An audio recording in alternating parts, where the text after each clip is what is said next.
kali ini kita akan membahas mengenai morfologi daun, tepatnya pada daun Chrysothemis pulsella atau yang biasa kita sebut sebagai bunga lonceng senja.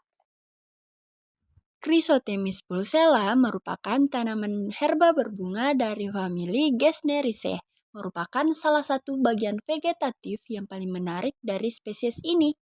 Tidak hanya keindahannya, tetapi juga karena keunikan struktur morfologisnya. Tahukah kalian bahwa daun dari Chrysothemis pulsella merupakan daun tunggal karena hanya terdiri satu helai daun dari satu tangkai? Daun dari tanaman ini berbentuk oval hingga elips melebar, dengan ujung yang meruncing atau yang biasa kita sebut dengan acumenate, dan pangkal berbentuk membulat hingga sedikit berlekuk, atau yang bisa kita sebut dengan kordate, memberikan kesan simetris dan elegan pada setiap helainya.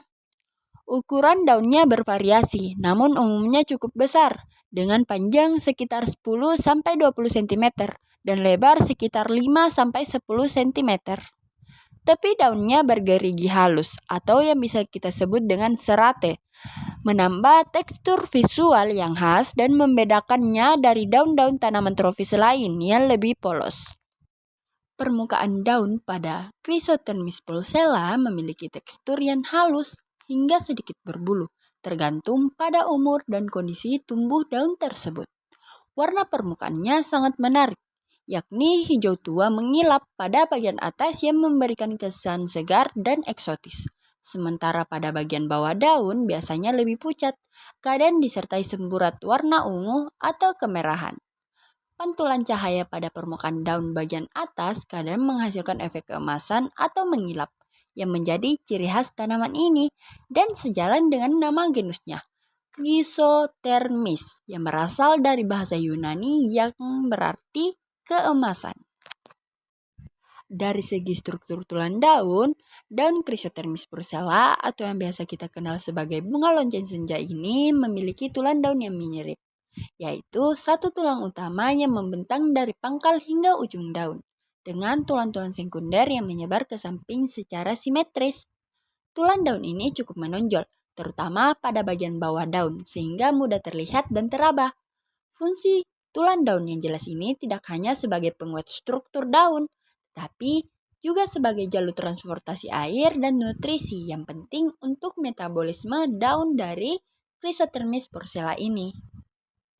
Daun dari tanaman Chrysothemis pulsella termasuk dalam kategori daun lengkap karena terdiri atas 3 bagian utama, yaitu yang pertama tangkai daun atau petiolus, yang kedua helaian daun atau lamina, dan yang terakhir adalah pelepah daun.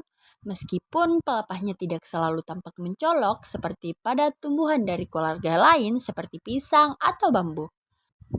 Terkait dengan modifikasi daun, pada tanaman Chrysothemis pulsella tidak ditemukan bentuk modifikasi daun yang khas seperti yang terjadi pada tanaman lain, misalnya duri pada kaktus atau sulur pada markisa. Daunnya menjalankan fungsi utama sebagai organ fotosintesis, tanpa merubah bentuk menjadi alat lain seperti pelindung, penyimpan air, atau alat penopang. Secara keseluruhan, daun Chrysothemis pulsella tidak hanya berfungsi sebagai alat fotosintesis loh, tetapi juga memberikan nilai estetika tinggi yang menjadikannya populer sebagai tanaman hias indoor maupun outdoor. Keindahan daunnya mengilap, bentuk daun yang seimbang, serta warna yang khas membuat tanaman ini menarik perhatian, bahkan ketika tidak sedang berbunga. Tanaman ini cukup mudah dirawat sehingga banyak dipilih oleh pencinta tanaman tropis sebagai penghias taman, teras, atau ruangan.